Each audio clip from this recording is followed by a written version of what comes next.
Hi there. I'm your imaginary friend. I have another story for you. This one is by Leslie Poles Hartley, who publishes as LP Hartley. Now, as always, bear in mind that sometimes an author will have included something in their work that at the time of writing seemed fine to them, and it's not always fine. This is called A Visitor from Down Under, and begins with a quotation. And who will you send to fetch him away? After a promising start, the March day had ended in a wet evening. It was hard to tell whether rain or fog predominated. The loquacious bus conductor said a foggy evening to those who rode inside, and a wet evening to such as were obliged to ride outside. But in around the buses, cheerfulness held the field, for their patrons, inured to discomfort, made light of climatic inclemency. All the same, the weather was worth remarking on. The most scrupulous conversationalist could refer to it without feeling self convicted of banality. How much more the conductor, who, in common with most of his kind, had a considerable conversational gift. The bus was making its last journey through the heart of London before turning in for the night. Inside it was only half full. Outside, as the conductor was aware by virtue of his sixth sense, there still remained a passenger too hardy or too lazy to seek shelter.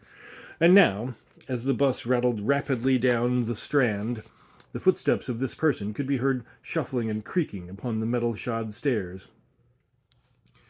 "Anyone on top?" asked the conductor, addressing an errant umbrella point in the hem of a mackintosh. "I didn't notice anyone," the man replied. "It's not that I don't trust you," remarked the conductor, pleasantly, giving a hand to his alighting fare, "but I think I'll go and make sure." Moments like these, moments of mistrust in the infallibility of his observation, occasionally visited the conductor. They came at the end of a tiring day, and if he could, he withstood them. They were signs of weakness, he thought, and to give way to them, matter for self-reproach. "Going barmy, that's what you are," he told himself as he casually took a fare inside to prevent his mind dwelling on the unvisited outside. But his unreasoning disquietude survived this distraction, and murmuring against himself, he started to climb the stairs. To his surprise, almost stupefaction, he found that his misgivings were justified. Breasting the ascent, he saw a passenger sitting on the right-hand front seat. And the passenger, in spite of his hat turned down, his collar turned up, and the creased white muffler that showed between the two, must have heard him coming, for though the man was looking straight ahead, in his outstretched left hand, wedged between the first and second fingers, he held a coin. "Jolly evening, don't you think?" asked the conductor, who wanted to say something. The passenger made no reply, but the penny, for such it was, slipped the fraction of an inch lower in the groove between the pale, freckled fingers. "I said it was a damn wet night," the conductor persisted irritably, annoyed by the man's reserve. Still no reply. "Where are you for?" asked the conductor, in a tone suggesting that wherever it was, it must be a discreditable destination. "Carrick Street." "Where?" the conductor demanded. He'd heard all right, but a slight peculiarity in the passenger's pronunciation made it appear reasonable to him and possibly humiliating to the passenger that he should not have heard. "Carrick Street." "Then why don't you say Carrick Street?" the conductor grumbled as he punched the ticket. There was a moment's pause, then "Carrick Street," the passenger repeated. "Yes, I know. You needn't go on telling me," fumed the conductor, fumbling with the passenger's penny. He couldn't get hold of it from above, it had slipped too far, so he passed his hand underneath the others and drew the coin from between his fingers. It was cold, even where it had been held. "No?" said the stranger suddenly. "What do you know?" The conductor was trying to draw his fare's attention to the ticket, but could not make him look round. "I suppose I know you're a clever chap," he remarked. "Look here, now. Where do you want this ticket? In your buttonhole?" "Put it here," said the passenger. "Where?" asked the conductor. "You aren't a blooming letter rack." "Where the penny was," replied the passenger, "between my fingers." The conductor felt reluctant. He did not know why, to oblige the passenger in this. The rigidity of the hand disconcerted him. It was stiff, he supposed, or perhaps paralyzed. And since he had been standing on the top, his own hands were none too warm. The ticket doubled up and grew limp under his repeated efforts to push it in. He bent lower, for he was a good-hearted fellow, and using both hands, one above and one below, he slid the ticket into its bony slot. Tight you are, Kaiser Bill. Perhaps the passenger resented this jocular allusion to his physical infirmity. Perhaps he merely wanted to be quiet. All he said was, "Don't speak to me again." "Speak to you?" shouted the conductor, losing all self-control. "Catch me speaking to a stuffed dummy?" Muttering to himself, he withdrew into the bowels of the bus. At the corner of Carrick Street, quite a number of people got on board. All wanted to be first, but pride of place was shared by 3 women, who all tried to enter simultaneously. The conductor's voice made itself audible above the din. Now then, look where you're shoving. This isn't a bargain sale. Gently, please, lady, he's only a poor old man." In a moment or two, the confusion abated, and the conductor, his hand on the cord of the bell, bethought himself of the passenger on top, whose destination Carrick Street was. He'd forgotten to get down. Yielding to his good nature, for the conductor was averse to further conversation with his uncommunicative fare, he mounted the stairs, put his head over the top, and shouted, "Carrick Street! Carrick Street!" That was the utmost he could bring himself to do. But his admonition was without effect. His summons remained unanswered. Nobody came. "Well, if he wants to stay up there, he can," muttered the conductor, still aggrieved. "I won't fetch him down, cripple or no cripple." The bus moved on. He slipped by me, thought the conductor, while all that cup-tie crowd was getting in. The same evening, some 5 hours earlier, a taxi turned into Carrick Street and pulled up at the door of a small hotel. The street was empty. It looked like a cul-de-sac, but in reality it was pierced at the far end by an alley, like a thin sleeve which wound its way into Soho. "That's the last, sir?" inquired the driver after several transits between the cab and the hotel. "How many does that make?" 9 passages in all, sir." "Could you get all your worldly goods into 9 packages, driver?" "That I could. Into 2. "Well, have a look inside and see if I have left anything." The cabman felt about among the cushions. "Can't find nothing, sir." "What do you do with anything you find?" asked the stranger. "Take to New Scotland Yard, sir," the driver promptly replied. "Scotland Yard," said the stranger. "Strike a match with you. Let me have a look." But he too found nothing, and reassured, followed his luggage into the hotel. A chorus of welcome and congratulation greeted him. The manager, the manager's wife, the ministers without portfolio, of which all hotels are full, the porters, the lift man, all clustered around him. "Well, Mr. Rumbold, after all these years, we thought you'd forgotten us. And wasn't it odd, the very night your telegram came from Australia, we'd been talking about you. And my husband said, 'Don't you worry about Mr. Rumbold. He'll fall on his feet all right. Some fine day he'll walk in here a rich man. Not that you weren't always well off, but my husband meant a millionaire.'" "He was quite right," said Mr. Rumbold slowly, savouring his words. "I am." "There, what did I tell you?" the manager exclaimed, as though one recital of his prophecy was not enough. "But I wonder you're not too grand to come to Rossall's Hotel." "I've nowhere else to go," said the millionaire shortly. "And if I had, I wouldn't. This place is like home to me."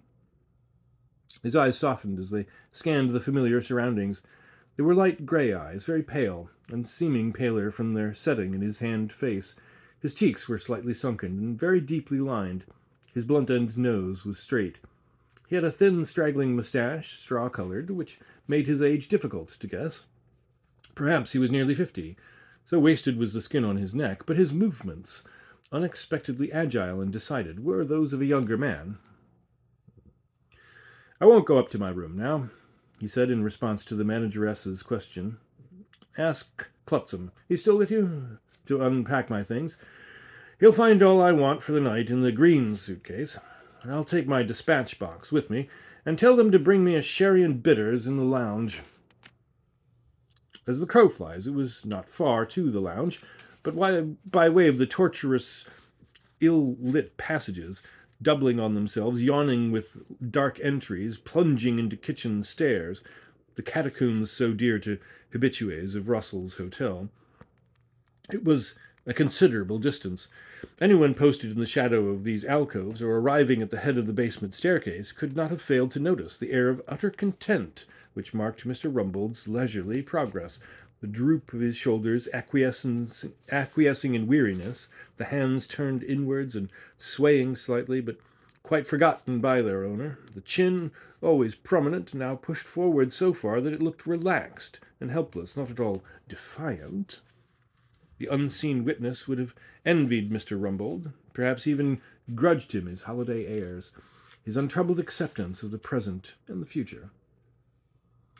A waiter, whose face he did not remember, brought him the aperitif, which he drank slowly, his feet propped unconventionally upon a ledge of the chimney-piece, a pardonable relaxation, for the room was empty.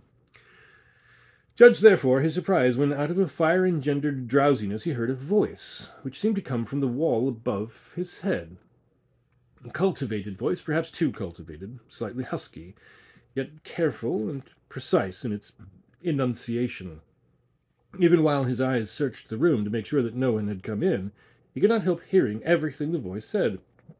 It seemed to be talking to him, and yet the rather oracular utterance implied a less restricted audience.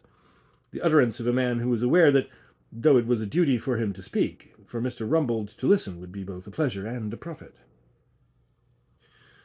A children's party, the voice announced in an even, neutral tone, nicely balanced between approval and distaste, between enthusiasm and boredom. 6 little girls and 6 little, a faint lift in the voice, expressive of tolerant surprise, boys. The broadcasting company has invited them to tea, and they are anxious that you should share some of their fun. At the last word, the voice became almost positively colorless. I must tell you that they have had tea, and enjoyed it, didn't you, children? A cry of yes, muffled and timid, greeted this leading question. We should have liked you to hear our table talk, but there wasn't much of it. We were so busy eating. For a moment, the voice identified itself with the children. But we can tell you what we ate. Now, Percy, tell us what you had. The piping little voice recited a long list of comestibles, like the children in the treacle well, thought Rumbold. Percy must have been, or soon would be, very ill. A few others volunteered the items of their repast. So you see, said the voice, we have not done so badly. And now we are going to have crackers, and afterwards... The voice hesitated and seemed to disassociate itself from the words. Children's games.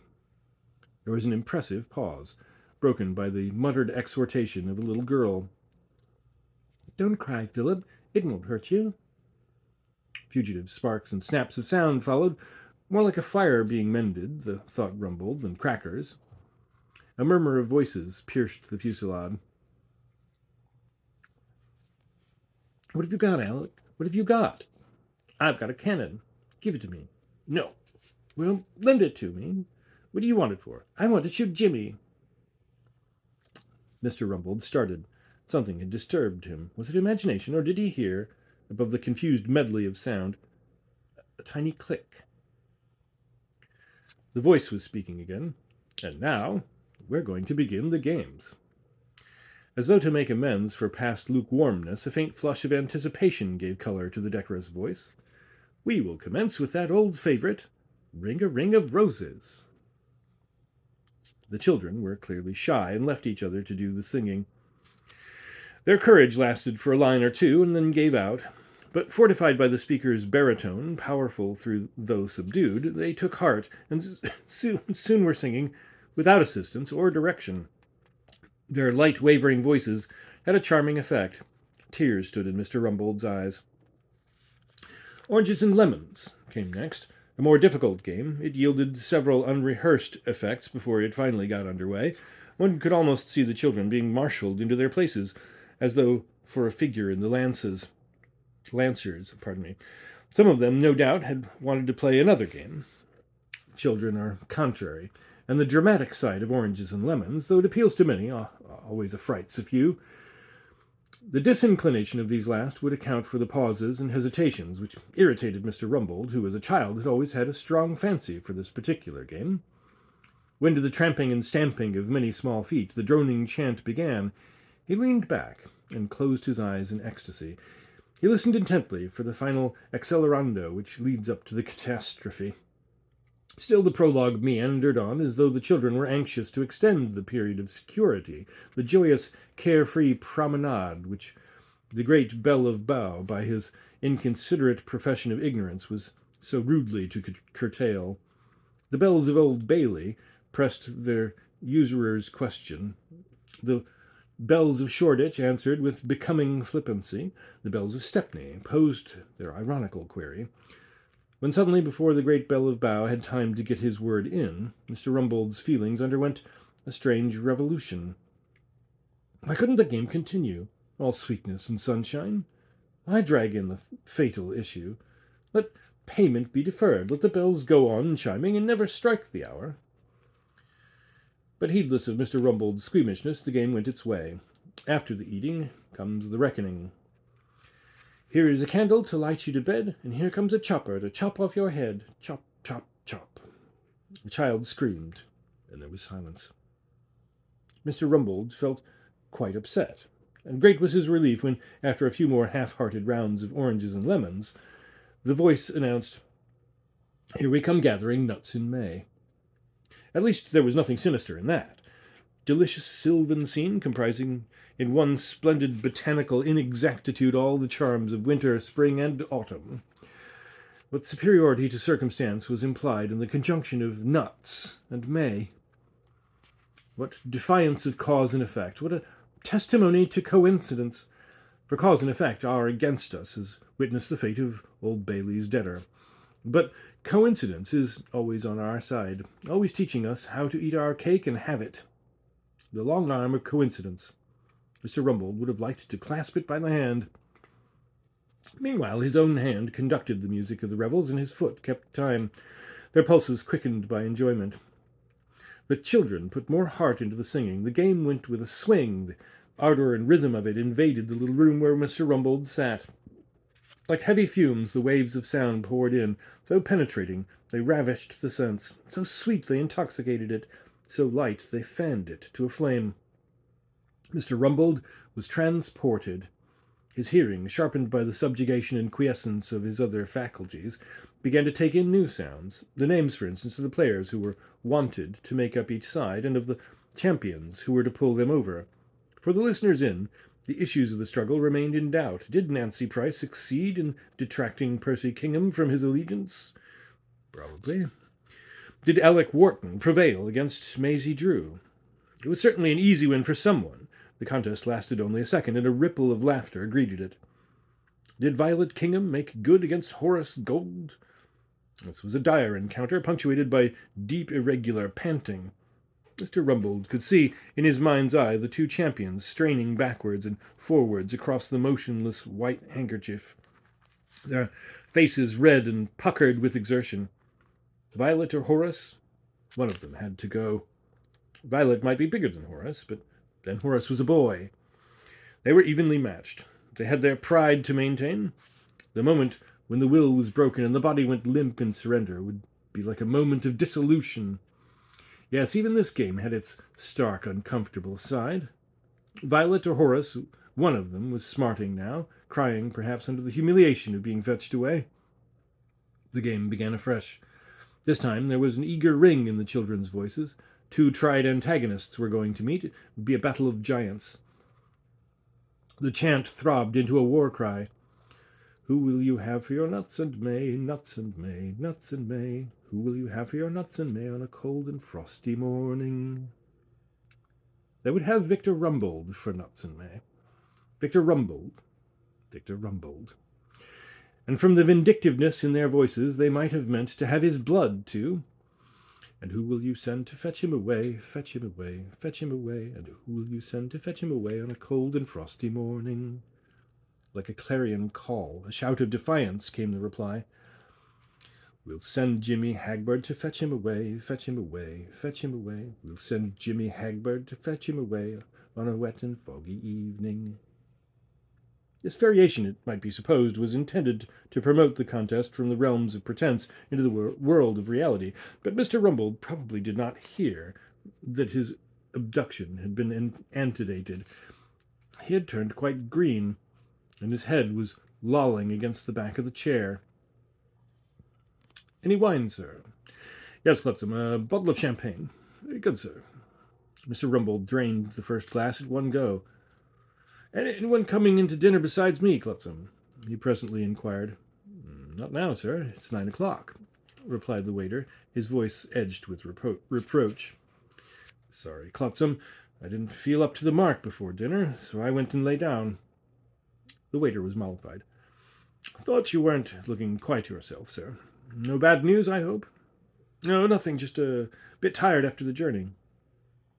And how did you leave Australia, sir? Inquired the waiter, to accommodate Mr. Rumbold, who seemed anxious to talk. In better weather than you have here, Mr. Rumbold replied, finishing his second glass and measuring with his eye the depleted contents of the bottle. The rain kept up a steady patter on the glass roof of the coffee room. Still, a good climate isn't everything. It isn't like home, for instance, the waiter remarked. No, indeed. There's many parts of the world as would be glad of a good day's rain, affirmed the waiter. There certainly are, said Mr. Rumbold, who found the conversation sedative. Did you do much fishing when you were abroad, sir? The waiter pursued.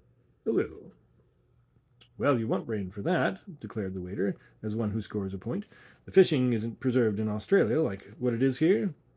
No. And there ain't no poaching, concluded the waiter philosophically. It's every man for himself. Yes, that's the rule in Australia. Not much of a rule, is it? The waiter took him up. Not much like law, I mean. It depends what you mean by law. Oh, Mr. Rumbold, sir, you know very well what I mean. I mean the police. Now, if you was to have done a man out in Australia, murdered him, I mean, they'd hang you for it if they caught you, wouldn't they? Mr. Rumbold teased the champagne with the butt end of his fork and drank again. Probably they would, unless there were special circumstances. In which case you might get off. I might. That's what I mean by law, pronounced the waiter. You know what the law is. You go against it and you're punished. Of course, I don't mean you, sir. I only say you as an illustration to make my meaning clear. Quite. Whereas if there was only what you call a rule, the waiter pursued, deftly removing the remains of Mr. Rumbold's chicken, it might fall to the lot of any man to round you up. It might be anybody. It might be me. Why should you, or they, asked Mr. Rumbold, want to round me up? I haven't done you any harm, or them. Oh, but we should have to, sir. Why? We couldn't rest in our beds, sir, knowing you was at large. You might do it again. Somebody'd have to see to it. But supposing there was nobody. Sir? Supposing the murdered man hadn't any relatives or friends. Supposing he just disappeared and no one ever knew that he was dead. Well, sir, said the waiter, winking portentously, in that case, he'd have to get on your track himself. He wouldn't rest in his grave, sir, no, not he, knowing what he did. Clutsam, said Mr. Rumbold suddenly, bring me another bottle of wine, and don't trouble to ice it. The waiter took the bottle from the table and held it up to the light. Yes, it's dead, sir. Dead? Yes, sir, finished. Empty. Dead. You're right, Mr. Rumbold agreed. It's quite dead.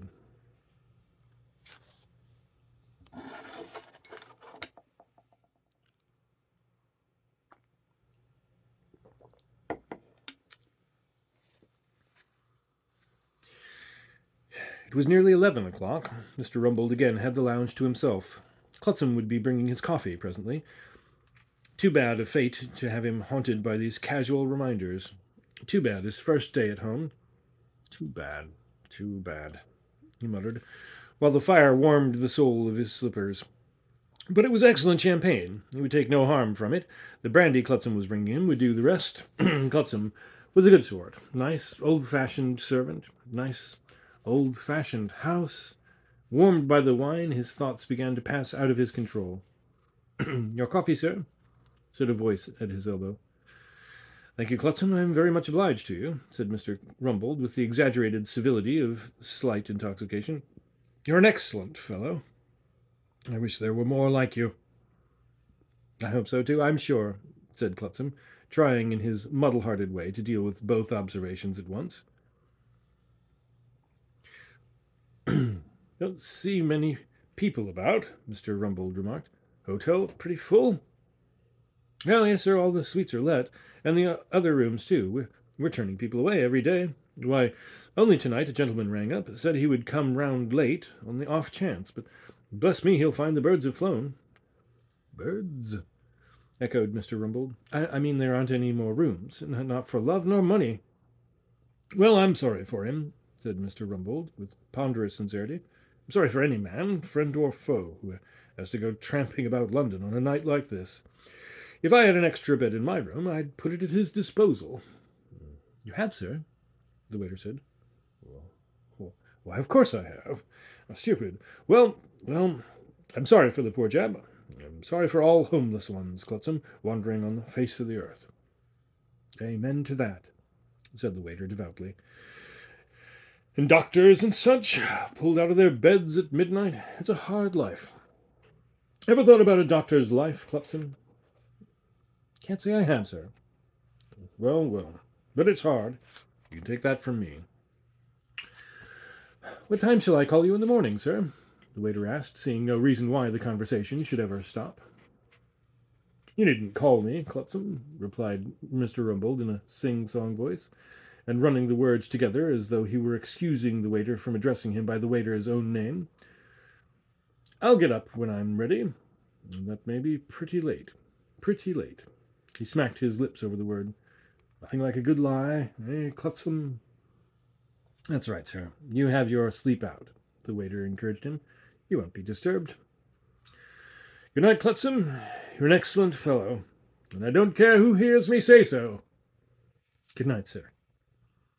Mr. Rumbold returned to his chair. It lapped him round. It ministered to his comfort. He felt at one with it, at one with the fire, the clock, the tables, the furniture. Their usefulness, their goodness, went out to meet his usefulness, his goodness, met, and were friends. Who could bind their sweet influences or restrain them in their exercise of their kindly offices? No one. No one. Certainly not a shadow from the past. The room was perfectly quiet. Street sounds reached it only as a low, continuous hum, infinitely reassuring. Mr. Rumbold fell asleep. He dreamed that he was a boy again, living in his old home in the country. He was possessed in the dream by a master passion. He must collect firewood whenever and wherever he saw it. He found himself one autumn afternoon in the wood-house. That was how the dream began. The door was partly open, admitting a little light, but he could not recall how he got in. The floor of the shed was littered with bits of bark and thin twigs, but with the exception of the chopping block, which he knew could not be used, there was nowhere a log of sufficient size to make a fire. Though he did not like being in the wood-house alone, he stayed long enough to make a thorough search, but he could find nothing. The compulsion he knew so well descended on him, and he left the wood-house and went into the garden. His steps took him to the foot of a high tree, standing by itself in a tangle of long grass at some distance from the house. The tree had been lopped. For half its height it had no branches, only leafy tufts sticking out at irregular intervals. He knew what he would see when he looked up into the dark foliage. And there, sure enough, it was, a long dead bough, bare in patches where the bark had peeled off, and crooked in the middle like an elbow. He began to climb the tree. The ascent proved easier than he expected. His body seemed no weight at all. But he was visited by a terrible oppression, which increased as he mounted. The bough did not want him. It was projecting its hostility down the trunk of the tree, and every second brought him nearer to an object which he had always dreaded. A growth, people called it. It stuck out from the trunk of the tree, a huge circular swelling thickly matted with twigs. Victor would have rather died than hit his head against it. By the time he reached the bow, twilight had deepened into night. He knew what he had to do: sit astride the bow, since there was none nearby from which he could reach it, and press with his hands until it broke. Using his legs to get what purchase he could, he set his back against the tree and pushed with all his might downwards. To do this he was obliged to look beneath him, and he saw far below on the ground a white sheet spread out as though to catch him, and he knew at once that it was a shroud. Frantically he pulled and pushed the stiff, brittle bough. A lust to break it took hold of him. Leaning forward his whole length, he seized the bough at the elbow joint and strained it away from him. As it cracked, he toppled over, and the shroud came rushing upwards. Mr. Rumbold waked in a cold sweat to find himself clutching the curved arm of the chair on which the waiter had set his brandy. The glass had fallen over, and the spirit lay in a little pool on the leather seat. "I can't let it go like that," he thought. "I must get some more." A man he did not know answered the bell. "Waiter," he said, "bring me a brandy and soda in my room in a quarter of an hour's time. Rumbold, the name is." He followed the waiter out of the room. The passage was completely dark except for a small blue gas jet, beneath which was huddled a cluster of candlesticks. The hotel, he remembered, maintained an old-time habit of deference towards darkness. As he held the wick to the gas jet, he heard himself mutter, "Here's a candle to light you to bed." But he recollected the ominous conclusion of the distich, and, fuddled as he was, he left it unspoken. Shortly after Mr. Rumbold's retirement, the doorbell of the hotel rang. 3 sharp peals, and no pause between them. "Someone's in a hurry to get in," the night porter grumbled to Clutsam, who was on duty till midnight. "Expect he's forgotten his key." He made no haste to answer the summons. It would do the forgetful fellow good to wait, teach him a lesson. So dilatory was he that by the time he reached the hall door, the bell was tinkling again. Irritated by such importunity, he deliberately went back to set straight a pile of newspapers before letting this impatient devil in. To mark his indifference, he even kept behind the door when he opened it, so that his first sight of the visitor only took in his back. But this limited inspection sufficed to show that the man was a stranger and not a guest at the hotel. In a long black cape which fell almost sheer one side and on the other stuck out as though he had a basket under his arm, he looked like a crow with a broken wing. "Bald-headed crow," thought the porter, for there's a patch of bare skin between that white linen thing and his hat. "Good evening, sir," he said. "What can I do for you?" The stranger made no answer, but glided to a side table and began turning over some letters with his right hand. "Are you expecting a message?" asked the porter. "No," so the stranger replied. "I want a room for the night." "Was you the gentleman who telephoned for a room this evening?" "Yes." "In that case, I was to tell you we're afraid you can't have one. The hotel's booked right up." "Are you quite sure?" asked the stranger. "Think again." "Them's my orders, sir. It don't do me no good to think." At this moment the porter had a curious sensation, as though some important part of him, his life maybe, had gone adrift inside him and was spinning round and round. The sensation ceased when he began to speak. "I'll call the waiter, sir," he said. But before he called, the waiter appeared, intent on an errand of his own. "I say, Bill," he began, "what's the number of Mr. Rumbold's room? He wants a drink taken up, and I forgot to ask him." "It's 33, said the porter unsteadily. "The double room." "Why, Bill, what's up?" the waiter exclaimed. "You look as if you'd seen a ghost." Both men stared round the hall, and then back at each other. The room was empty. "God," said the porter, "I must have had the horrors. He was here a moment ago. Look at this." On the stone flags lay an icicle, an inch or 2 long, around which a little pool was fast collecting. "Why, Bill," cried the waiter, "how'd that get here? It's not freezing." "He must have brought it," the porter said. They looked at each other in consternation, which changed into terror as the sound of a bell made itself heard, coming from the depths of the hotel. "Clutsam's there," whispered the porter. "He'll have to answer that, whoever it is." Clutsam had taken off his tie, and was getting ready for bed. What on earth could anyone want in the lounge at this hour? He pulled on his coat and went upstairs. Standing by the fire, he saw the same figure whose appearance and disappearance had so disturbed the porter. "Yes, sir," he said. "I want you to go to Mr. Rumbold," said the stranger, "and ask him if he's prepared to put the other bed in his room at the disposal of a friend." In a few moments, Clutsam returned. "Mr. Rumbold's compliments, sir, and he wants to know who it is." The stranger went to the table in the center of the room. An Australian newspaper was lying on it, which Clutsam had not noticed before. The aspirant to Mr. Rumbold's hospitality turned over the pages. Then with his finger, which appeared even to Clutsam standing by the door unusually pointed, he cut out a rectangular slip about the size of a visiting card, and moving away, motioned the waiter to take it. By the light of the gas jet in the passage, Clutsam read the excerpt. It seemed to be a kind of obituary notice, but of what possible interest could it be to Mr. Rumbold to know that the body of Mr. James Hagberd had been discovered in circumstances which suggested that he had met his death by violence? After a long interval, Clutsam returned, looking puzzled and a little frightened.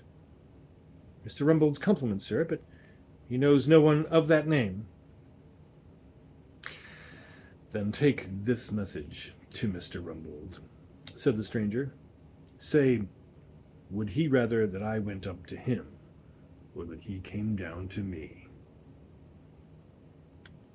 For the third time, Clutsam went to do the stranger's bidding. He did not, however, upon his return, open the door of the smoking room, but shouted through it, "Mr. Rumbold wishes you to hell, sir, where you belong, and says come up if you dare." And he bolted. A minute later, from his retreat in an underground coal cellar, he heard a shot fired.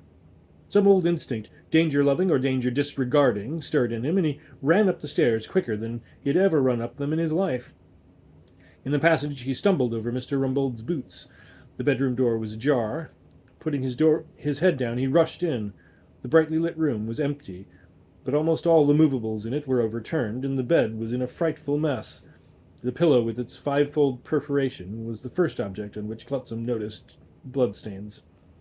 Thenceforward he seemed to see them everywhere, but what sickened him and kept him so long from going down to rouse the others was the sight of an icicle on the window-sill, a thin claw of ice, curved like a Chinaman's nail, with a bit of flesh sticking to it. That was the last he saw of Mr. Rumbold, but a policeman patrolling Carrick Street noticed a man in a long black cape who seemed, from the position of his arm, to be carrying something heavy. He called out to the man and ran after him, but though he did not seem to be moving very fast, the policeman could not overtake him.